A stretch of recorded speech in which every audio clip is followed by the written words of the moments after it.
What is going on, you guys? Alex Chasen back here with a brand new video. Hopefully having a great day, afternoon, or night, wherever you guys are in this world. And let's talk about Darvin Ham and the Los Angeles Lakers, because as of right now, the boat is sinking fast. Per Shams Charania yesterday morning, he said there's currently a growing disconnect between Darvin Ham and the Lakers locker room stemming from disjointedness around rotation and adjustments. On top of that, the Lakers are losers of 3 in a row and 9 of their last 12, now sitting under 500. My first instinct was this report is from either LeBron James or his agent, Maverick Carter. And why does that matter? Why is that important? Because Woj would never have this information. Since it's coming from Shams, I know we can tell that someone that is very in tune is giving this information to Shams. And we know Shams wouldn't just blurt out something. He wouldn't tweet out something if he didn't have great, correspondence or great people giving him that information.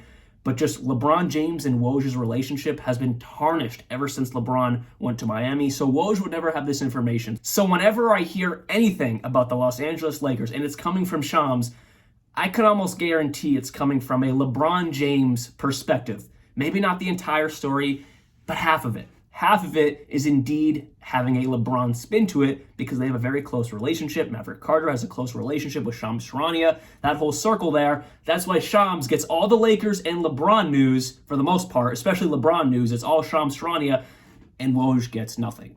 So that's a detail that many people won't look into, but reading this, it's got to be a lot of truth to it, that people, the team, LeBron James especially, is getting disgruntled and bothered by the direction of the Los Angeles Lakers. So in today's video, let's discuss, is the right move to get rid of Darvin Ham? What do the Lakers do, and why are they even in this situation? So let's hop right into it by discussing that the Lakers are 17-18, one game under 500. They're still in a play-in spot because the West is so tight, it's so compact that even a 17-18 team can still jump up to that 6th seed in a matter of a week or two.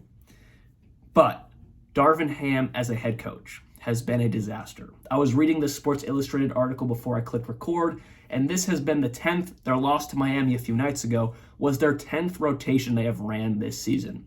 Now, benefit of the doubt to Darvin Ham, there's been a lot of injuries at that guard position. D'Angelo Russell's been out for a little bit now. Gabe Vincent has basically been out the entire season. There's been also a few injuries, small injuries throughout the rest of the team. Knock on wood. LeBron and AD have stayed relatively peak health this entire year, maybe just some minor injuries in game, but off the top of my head, neither of them have missed a long period of time this year. And that's great. That's almost unheard of, especially at LeBron's 39-year-old age. And then, of course, we know AD's injury history. But this season, they have been basically fully healthy. And then after their loss to Miami, Darvin Ham has been saying, they've dealt with a lot of injuries. That's what's all up with these rotations. That's why they're struggling. But LeBron, he did not want to speak to the media, and then this report comes out, so that's kind of fishy there. Again, pointing to where this news is coming from.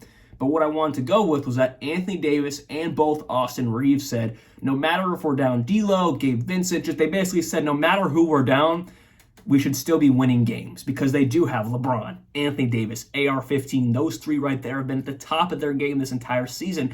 AR-15 seemingly gets better by the night.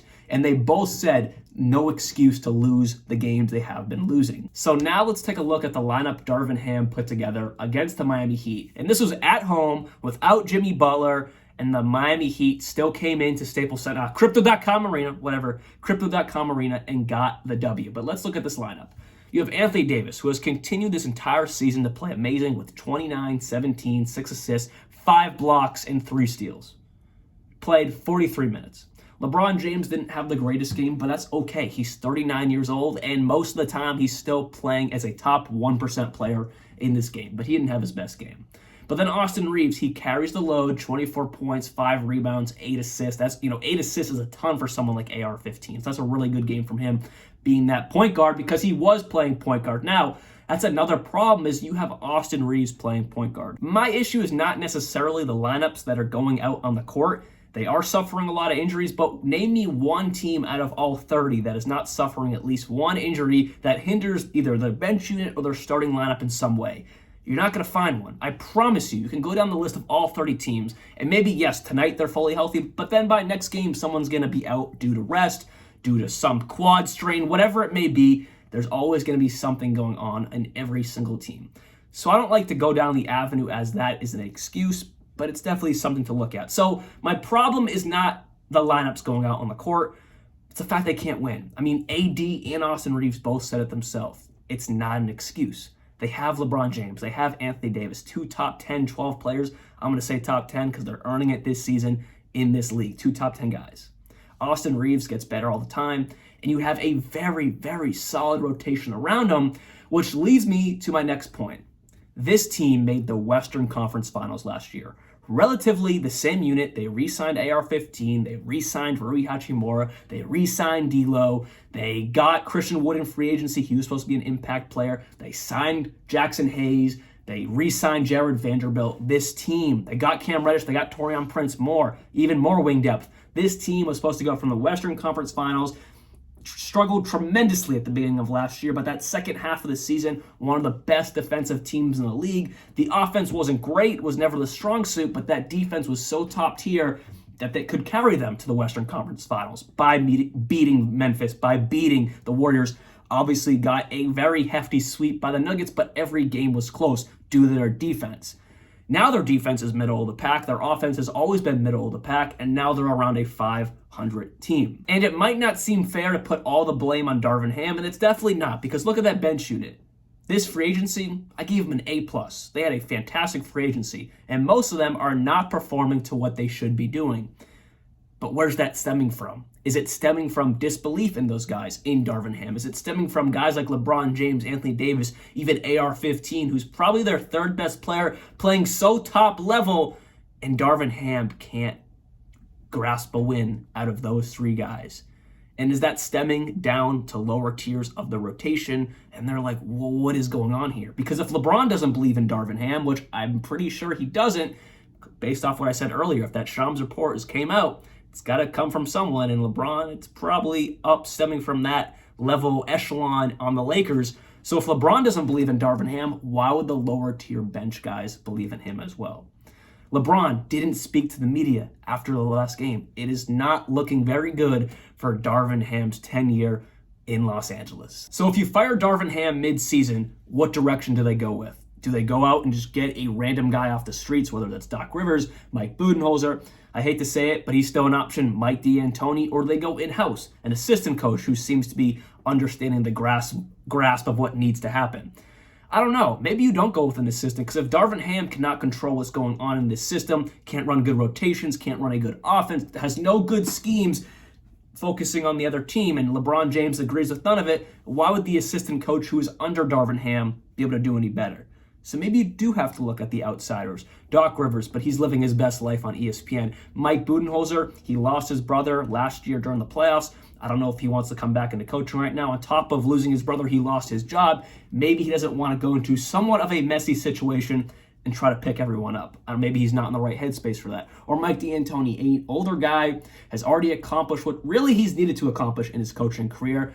Maybe he doesn't want to coach, or maybe he doesn't want to come into a sloppy situation in Los Angeles. So those are the 3 guys I can think of off the top of my head that would be good solutions to a problem, but I don't know if any of them want to come into a messy situation. Maybe if this was preseason, or during the summer, had a full offseason to integrate their system, but to come in, almost halfway through the season, I don't know if that's the right spot for any 3 of those guys to come in right now. And I don't really know if that's going to change much. I don't know. So it's really, really tough, but something definitely needs to happen with Darvin Ham. Whether it's LeBron James, Anthony Davis have a real sit-down meeting, which I'm sure they've already had, and discuss what needs to change, because I'm putting my love and focus into LeBron James. He's a free agent this summer. If the Los Angeles Lakers do not make LeBron happy, do I think he's going to leave? I honestly have, that's an answer, or that's a question I have 0 answers for, honestly. I could see him going in a multitude of directions. Does he really go play with Bronny? Does Bronny even go to the NBA next year because of his heart issue? I got no clue. But it's definitely something that's in the back of all of their minds in the Lakers front office. LeBron James needs to be happy. Even though he's 39 years old, he is still playing at the top of his game. And it's very few nights like that Heat game where he's, giving you 12 points. So something needs to be fixed, and it has to be quick, because this season is already spiraling out of control. From a team that was in the Western Conference Finals, we all had the highest hopes of them getting even better this year with their great free agency. The coach cannot make it happen. It's just not happening. So with that said, hopefully you guys did enjoy this video. I'll be back very, very soon, and let's see what happens with the Los Angeles Lakers. Like always, peace out.